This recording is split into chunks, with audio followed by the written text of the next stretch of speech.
Hej og velkommen til endnu en Hvad er det, som sker? Jeg tror, det er nummer 18 nu. Der har jeg valgt ikke at vise tavlen, for jeg håber, at der er en masse nye, som kommer med. Nogle, som er ved at vågne, nogle, som er begyndt at undre sig over, hvad det egentlig er, der sker med vores vejr. Det regner meget, det er koldt, det blæser. Hvorfor er der streger på himlen? Hvorfor har vi midt i det? Og ja, i det hele taget. Så derfor så vil jeg starte fra starten af. Og det er, at Gaia, det hedder vores jordkloden. Moder Jord hedder Gaia på internationalt sprog, og hun er ved at skifte frekvens. Det har været vidst i tusindvis af år. Måske kender du det, som hedder en Maya-kalender, og det er et folk, som hedder Maya. Mayaerne, de lavede en kalender, og den kalender, den stoppede i 2021. Så gik kalenderen ikke længere. Og så var der nogen, der troede, at så er det, fordi jorden går under. Men det er ikke derfor, det er fordi, at Gaia simpelthen skifter frekvens. Det er lidt som en radio. Hvis du har hørt P3 hele dagen, og så har du lyst til at høre noget andet, så drejer du på knappen, siger det kommer en masse skræmmelyde, inden den kommer over på en klassisk kanal. Det er det, der sker med Gaia nu. Og denne her, det er også lidt ligesom en fødsel, kan man sige. Fødslen, den startede den 21. december 2012. Der kom de første vejer. Og selve fødslen, den varer i 20 år. Så vi skal være færdige i 2032. Så er vi kommet ind i det, som man kalder for the golden age. Altså en helt ny energi. Og der sker rigtig meget med os. Der sker noget med, det er der allerede gjort. Måske er du også lidt træt indimellem. Det er ikke kun for det, der bliver spredt i luften, men det er også fordi, der er 5 hovedchakraer, som er aktiveret nu. Nu kører vi ikke kun på 7, men på 5. Der er også en masse karma clearing, som vi har, og vi får også vores sorte sider op, vi skal kigge på dem. Så der sker rigtig meget med os, og det kommer jeg ind på lidt senere. Jeg plejer at dele det op i sort hold og i hvidt hold, og det har jeg også gjort nu. Og det sorte hold, det er Baphomet, som står for det. Og han har flere navne. Nogle kalder ham for Lucifer, nogle kalder ham for Satan. Og vi skal faktisk helt tilbage til Atlantis-tiden, hvor det sorte og det hvide var oppe at slås. Og de her Baphometer, de tilbeder altså Satan. Og han er en tvekønnet figur. Ja, han er både pik og babser, og så har han horn i panden. Når man tilbeder ham, så skal man lade sit første barn dræbe, eller sørge for, at det bliver en twinnie, som vi kalder for. Har du lyst til at se flere af dem? Der er rigtig mange skuespillere og rigtig mange sangere, som er den slags. Og der har jeg en Facebook-ven, som hedder Love Bear. Der kan du se, at han lægger masser op, og han finder dem. Og det er det, der sker nu. Når vi skifter frekvens, så er det sorte nødt til at komme op. Vi er nødt til at se på det. Hvad er det for noget? For det kan ikke komme med op i den højere frekvens. Det kan ikke lade sig gøre. De lave energier, dem er vi ved at sige farvel til nu. Og så skal vi op alle sammen. Eller i hvert fald 6 billions ud af 8 billions kommer videre. De her Baphometer, de har en klan. Nogle kalder dem for de 300, og der er mange forskellige navne. Men de står for medierne, alle medierne. Der er 6 firmaer, som ejer alle medier i verden. Og det er meget vigtigt for dem, fordi det er dem, som står for nyhederne, for aviserne, for radioen og for tv'et. Og jeg har præsteret at tage min radio og hive den ned fra væggen og køle den ud. Og jeg ved, at Vibeke Mannicke, hun har kastet en sutsko på tv'et i vrede. Fordi og der kommer ikke noget ud i medierne om alt det her endnu. Men der er mange nyheder, og der er mange gode nyheder, fordi der sker virkelig noget. Det er ikke kun medierne, de styrer, det er også bankerne. Det er centralbanker, hedder det. De står for, lige nu først var det NemID, og så blev det MitID, og du har faktisk skrevet under på, hvis du har MitID, at de har lov at gå ind og lukke din konto, hvis de synes, du ikke lige er, som de gerne vil have. Måske vil du ikke tage en sprøjte. Så er der, de har også, det er kun krypto, eller hvad hedder det, netpenge. De fleste får jo deres løn via computeren, hvad hedder det, ja. Men der er også fiatpenge, og så er der nogen, der tror, jamen, og fiatpenge, det er sådan almindelige pengesedler, nu har jeg ikke taget en med, men det er helt almindelig dansk krone i papirformat eller i guld. Og så tror de, at nu kan de gå ned og hæve, hver gang til den første, så går de ned og hæver til kontanter, og så bruger de kontanter i stedet for. Men det er fiatpenge, og det hører også under centralbankerne. Og i 1972, så var det ikke længere nødvendigt for bankerne at have guld som dækning for de pengesedler, de trykte, og som de stadigvæk trykker. De trykker rigtig mange penge lige nu. Så det sidder de på. Her på Vithold, der har vi andre medier. Der er Rumpel for eksempel, og ja, lidt YouTube. Jeg ved ikke, om jeg bliver blogget eller hvad, men der er en del også på YouTube. Og med hensyn til bankerne, jamen så er det simpelthen CryptoPay, det er krypterede banker, det er decentrale banker, vi skal have. Så vi stadigvæk kan sende penge til hinanden, mig fra Danmark til Australien, men uden at de er sporbare. Det hedder en decentral bank. Og så selvfølgelig guld og sølv. Jeg tror mest på sølv, fordi det, efter hvad jeg har fået at vide, så bliver det brugt i den nye tidsalder. Den bliver brugt til noget af teknologien. Så det er det, vi skal over til, om vi vil det eller ej.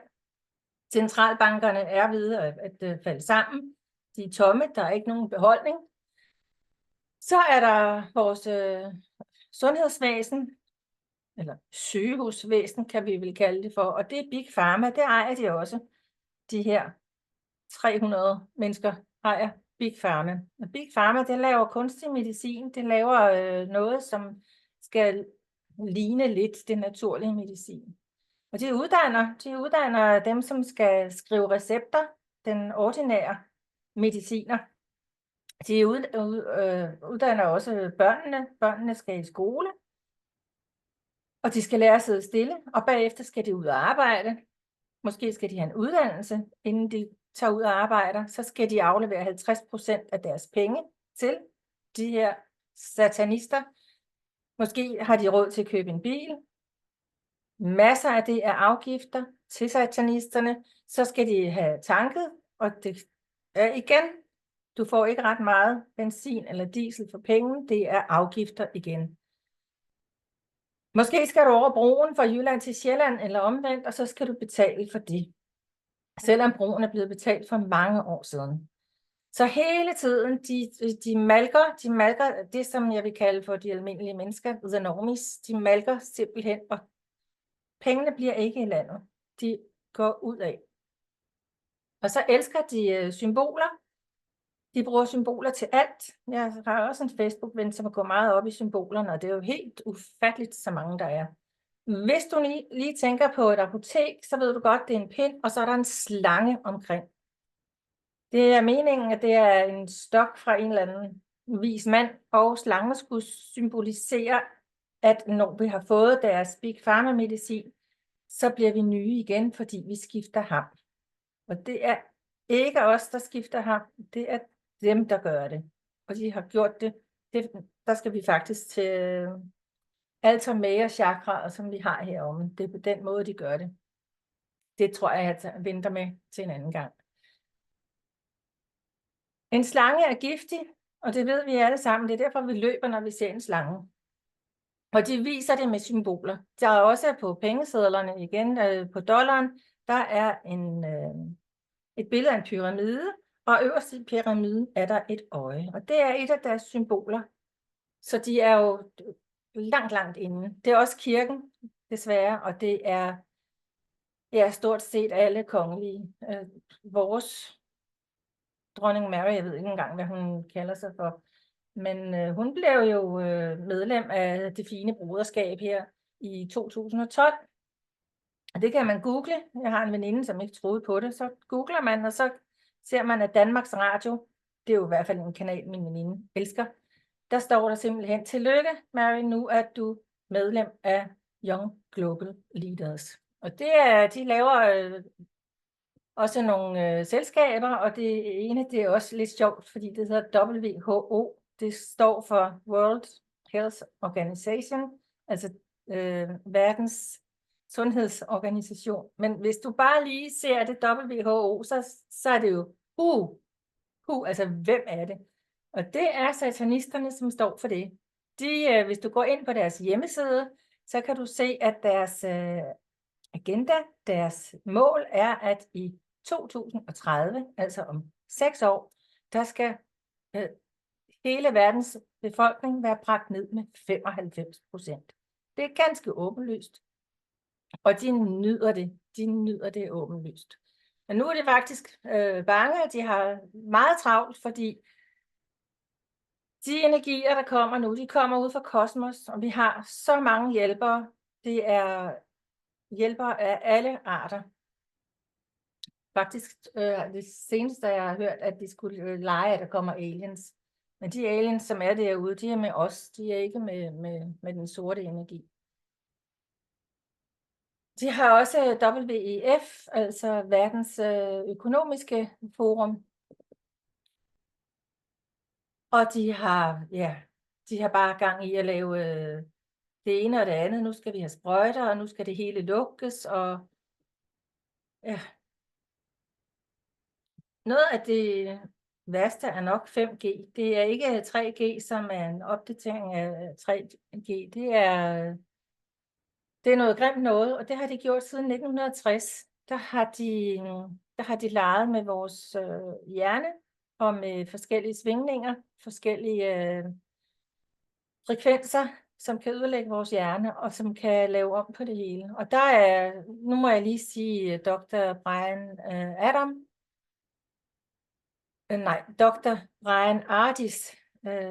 Han er en, som har reddet rigtig mange millioner fra det her, fordi han slap alt, hvad han havde i hænderne, da hans svigerfar blev indlagt på hospitalet og ikke længere efter døde.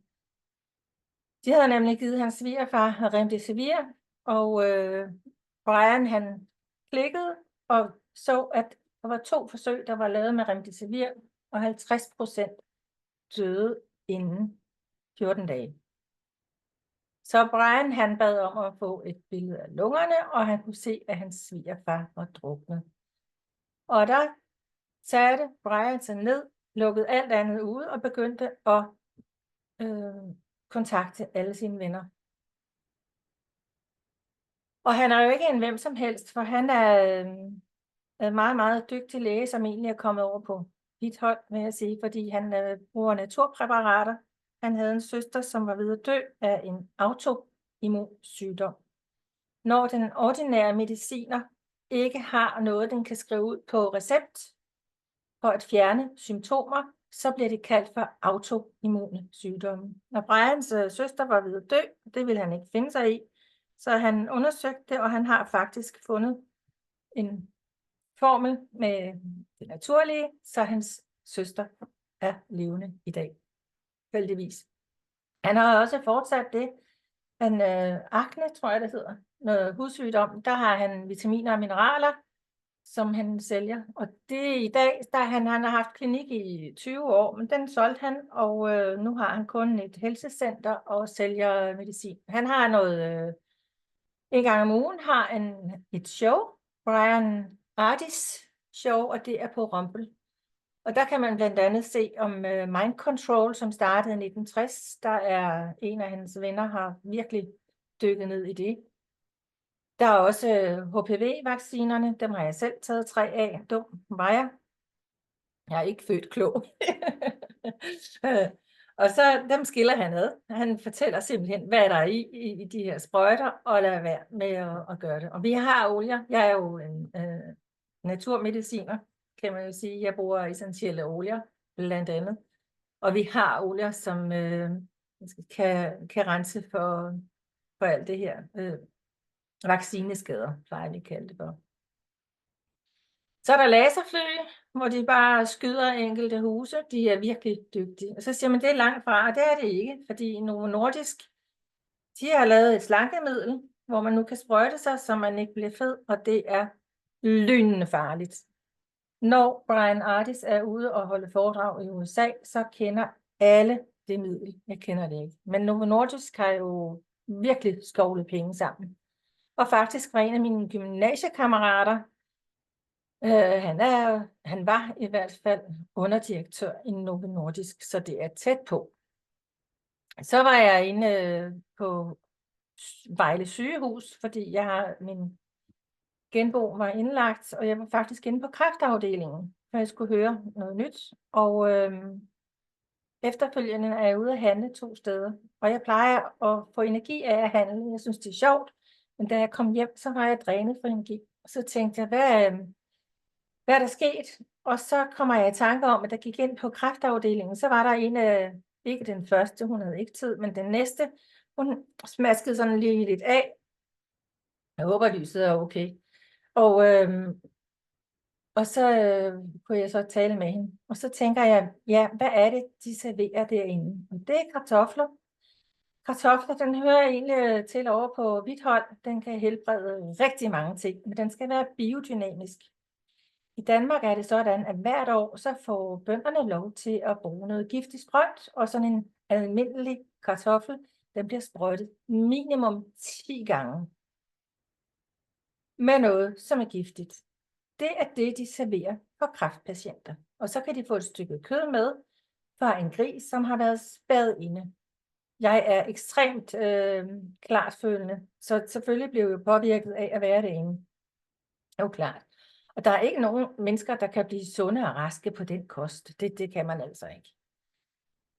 Og så tænkte jeg over de symboler på kræft. Kender du det? Nu har jeg jo faktisk tegnet på tavlen, men det er et uendelighedstegn. Et lille en her, og så en stor en her. Normalt er uendelighedstegnet lige stort i begge ender. Men her har de lavet 2 uendelighedstegn. Et stort og et lille. Og så har de lavet et mere, som er stort og lille. Så det er uendelig energi, deres kræft. Og de skovler penge ind, de laver tv-show og får folk til at betale. Og aldrig har der været mere kræft, end der er nu. Kræft har været, ja, det sagde jeg også til en veninde. Hun sagde, ja, men det er i udlandet, de kan det. Og nej, det er det ikke. Vi har nogle meget, meget dygtige danskere. Det her, det er Lis Andersen. Hun har skrevet en bog, som hun egentlig gerne ville have skulle hedde, hvordan man helbreder kræft. Men det må man ikke. Det er Big Pharma, som har patent på det. Og der har vi en dansk dame, hun er død, desværre. Hun formåede at få brystkræft til at blive helbredt med 95 eller 98% helbredelse. Det er ret godt gået. Men det kan man læse om i denne her, hvis man er interesseret i at vide mere om det. Så kan man min allerførste lærermester, Robbe Kurdorf. Han skrev en bog, som udkom i starten af 2003. Og jeg lærte Robbe at kende i 2004, efteråret 2004. Den tilbageholdte viden om helbredelser, myndighedernes og medicinalindustriens attentat mod dit liv og helbred. Og her kan du købe idiotin, og det bør tages, hvis man lider af for meget sund fornuft og logisk sans. Og Robbe, han var faktisk et leksikon. Han er desværre død og meget savnet. Han var et leksikon. Jeg har været med til, ja, han har også været med på klavianceuddannelsen, og han er en af lærermesterne på regressionsterapiuddannelsen, jeg havde. Og jeg har haft en masse workshops med Robbe. Og i løbet af de år, der har jeg jo lært, at hvis man stillede Robbe et spørgsmål, så gik der sådan en lille oplæg, så kom svaret ud. Og det var alle mulige slags medicin og sådan noget. Og jeg har faktisk købt den her, fordi jeg synes, det er spændende med vitaminer og mineraler, at det er ikke lige meget, hvilke vitaminer og mineraler vi får. De skal helst være gået igennem en plante. Så det er jo noget af det, som jeg godt kan lide at arbejde med. Som sagt er der rigtig mange, som hjælper os, og jeg må heller lige tage frøen med, fordi de her satanister, de har jo lige fundet på, at der kommer en grøn frø på nogle af tingene. Desværre også kakaomælk. Så nu må jeg lave min egen kakaomælk, når jeg ligger tørstig. Det er en grøn frø, og de vil gerne have, at vi skal spise insekter. Og det kan vi ikke tåle. Vores kost er ikke til, at vi kan tåle insekter. Så skal man bo ude i junglen og leve meget, meget sundt og i pagt med naturen. Og det gør vi jo ikke. Det, som er nyt, det mest nye, det er nok, at nogle af staterne i USA, de har lagt sag an mod Pfeiffer. Kansas har ført an, og det sagsanlæg, som de har lavet, det er på 179 sider, og det er meget veldokumenteret. Pfizer har tjent 75 millioner dollar de første 2 år på at lave de her sprøjter, og nu er det kommet frem, at allerede i efteråret 2021 har alle vidst, altså Pfeiffer har vidst, og EMA har vidst, at der er noget galt.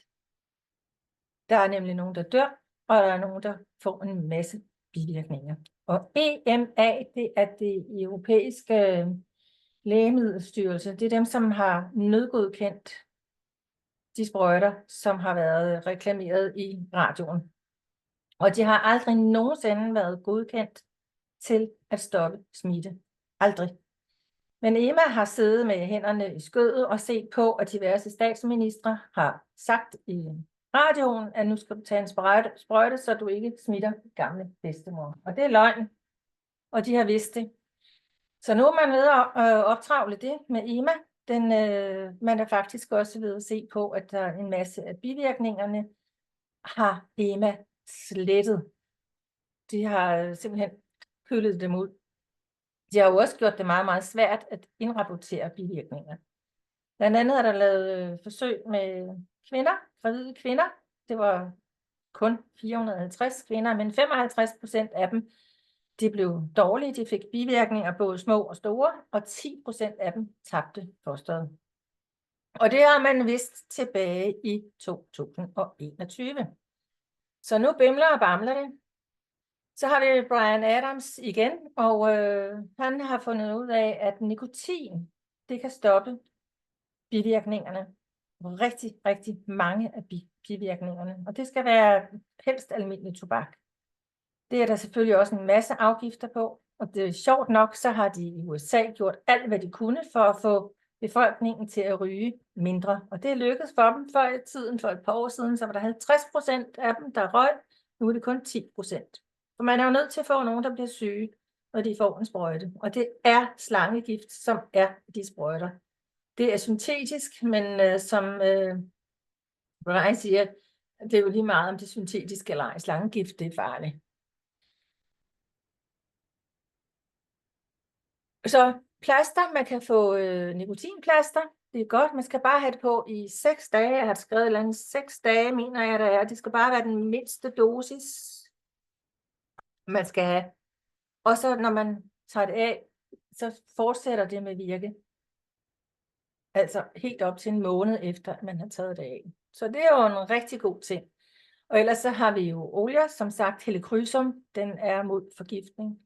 Så har vi alle tungmetallerne, det ved jeg ikke om der I alle sammen ved, men der bliver spredet i luften, og det har de gjort i 100 år. De er blevet rigtig dygtige til det. De startede med tankfly, som er bygget om, og som sprayer. Det gør de om natten også, og faktisk soldater, militæret hjælper med at transportere giften om natten via landevejen, og så bliver det ellers spredet. Men det er ikke kun tankfly, der sprayer, det er også almindelige fly, billige fly. Og det kan man se, hver gang der kommer en flyver, så skal man lægge mærke til, at den registreret, og så skal man rapportere ind. Det vil de meget gerne have mere hjælp til. Men der er taget mange prøver af det, hvad det er, der er blevet sprøjtet, og det er nogle slemme ting. Man kan se det på hvalerne, man kan se det på dyrene, når man undersøger, hvad de indeholder. Så det er meget grelt, og det går simpelthen ned i vores jord. Der er også nogle læmninger, som går galt, hvor der er dødfødte lam og misdannede lam. Det er mest der. Så de prøver simpelthen på at dræbe os fra alle vegne.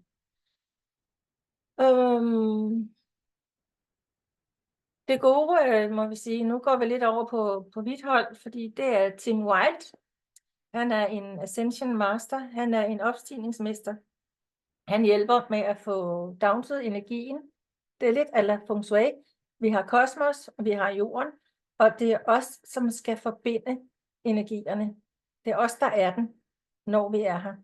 Og det kan man gøre i krystaller. Krystaller, det er ligesom en båndoptager. Den optager, hvad vi beder den om. Og det gør Tim Wilde sammen med en masse venner, han har, hver gang der er store event. En af de venner, der kan jeg meget godt lide, hun hedder Pam Gregory, og hun er astrolog. Hun er begyndt at lave videoer, det er på YouTube, hun gør det, hvor hun interviewer forskellige. Og der kommer vi igen ind på olierne, fordi hun har han var godt nok vældig meget uddannet. Mange høje uddannelser, og mange af dem. Og der har hun, det er ikke så mange måneder siden, så den bør kunne findes på YouTube, når man går ind på Pam Gregory og googler ned, eller søger ned af, hvad hun har lavet. Det er vand. Han har fundet ud af at kode vand. Jeg har før lavet en video om vand. Vand er det vigtige, og det er også det, som kommer til virkelig at hjælpe os, det er vandet. Han kommer simpelthen frankincense og myr i vandet. Jeg ved at skrive en bog om feng shui og essentielle olier, så jeg synes, det var simpelthen det var spot on, det der. For det er dem, frankincense forbinder os med altet. Og myr får os helt ned i jorden. Det kan være, at jeg lige skal tage vores chakraer nu. Det tror jeg. Jeg har været så meget igennem her. Som sagt, så har vi jo 7 chakraer. Det er der sikkert mange af jer, der ved. Der har været læst bøger om og skrevet mange bøger om, at vi har 7 energistationer. Og de energistationer, de vibrerer med energi udefra og ind, og de har 7 lag. Og det kommer op fra kosmos. Der kommer en masse energi deroppe fra og går igennem en linse, og så går det ud i 7 stråler. Og på hver af de her stråler sidder der et par opstigende mestre og sørger for, at vi ikke får for meget og ikke får for lidt. Og de går lige direkte ind i vores krop. Det er også derfor, det er rigtig godt at være ude i naturen. Mærke jorden og få energien udefra. De 7 stråler, dem kan du se, når det har været regnvejr. Ganske ofte så kommer der sådan en regnbue, og der kan du se farverne. De farver har du i din krop. Rød, orange, gul, grøn, blå, lilla og så den næsten væk. Men nu har vi flere chakra. De 7 hovedchakra, de er karakteriseret ved, at de styrer en endokrin kirtel, som direkte påvirker dit blod med det samme. De andre, der er længere nede, det er cirka en halv meter under vores fødder, det hedder jordstjernechakraet. Og derfra, der går der en sølvtråd ind i midten af moder jord, og derinde er der en pyramide. Det er faktisk også den, de prøver på at tage med deres dollarsedler. Og derinde så befinder Serapis Bey sig. Serapis Bey, man kan læse, hvis man kan lide det, og vide mere om ærkeengel og skytsengel. Der er mange bøger, der er skrevet om det her, men hun er 3. generation, mener jeg. Der kan man læse om blandt andet Serapis Bey. Han har prøvet det før. Han har prøvet at være med til en opstigning før, og han hjælper os, og det er der mange andre, der også gør. Så vi er i gode hænder. Vi får et chakra mere på vores krop, og det er vores navle. Det hedder navlechakraet, og det er der, vi er forbundet med alle andre. Alle andre. Vi er ikke kun et lille menneske. Vi er forbundet alle sammen. Og når vi finder ud af det, så ændrer det hele sig. Jeg har jo lavet en video om chakra på Facebook for nogle år siden. Der har jeg jo sagt, at jeg kunne se chakra mere. Et chakra, som sidder her. Jeg har kaldt det for nåleøjechakraet. Men det har rent faktisk et navn. Donna Øden, hun har omtalt det. Ikke i bogen, men hun har jo skrevet, hvis man godt kunne tænke sig at lære noget om meridianer og energi og kroppen, så har vi denne her. Den er faktisk på loven nu, det er en gammel udgave.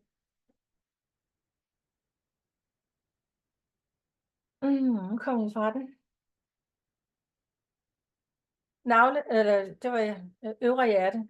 Det hedder øvre hjertechakra, og det som sker nu, det er, at hjertechakraet fusionerer med det øvre hjertechakra. Vi får en meget, meget større hjerte, og vi kommer til at køre på hjerteenergi. Det er allerede sket en hel del.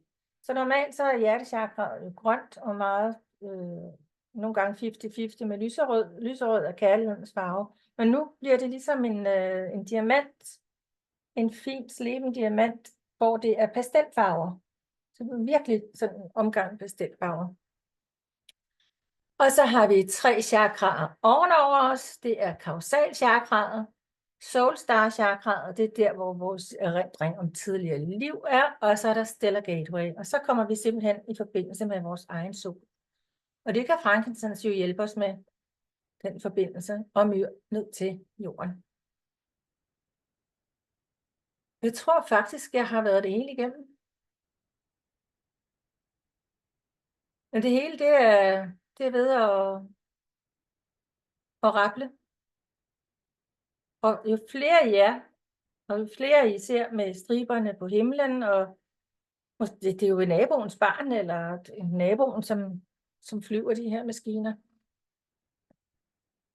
Så jo flere vi er, jo bedre kan vi stoppe det. Og vandet bliver som sagt det, som redder os, fordi vand er så let at kode, virkelig, virkelig let at kode. Og vi har 60-70% vand i vores krop. Så det, at vi er sammen med nogen, som har lav energi, så bliver de påvirket af det vand, vi har i kroppen. Det kan slet ikke lade være.